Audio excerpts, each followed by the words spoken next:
Hi friends, బాగున్నారా? నేను పద్మాటని. ఒక మంచి మాట, మనిషి కోపం సహనం రెండు సమానంగానే ప్రయాణం చేస్తాయి.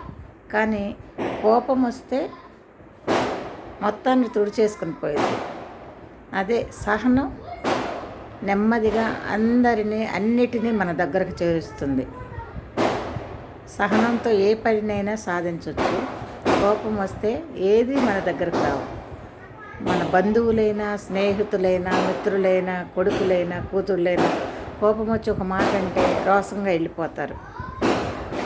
ఆ మాట ఎందులే పడేదని. అదే సహనంతో కొంచెం సేపు మనం శాంతంగా ఉన్నామనుకోండి, అన్నీ మన దగ్గర ఉంటారు. ప్రేమలు, ఆప్యాయతలు అన్నీ మనకు దగ్గర అవుతాయి.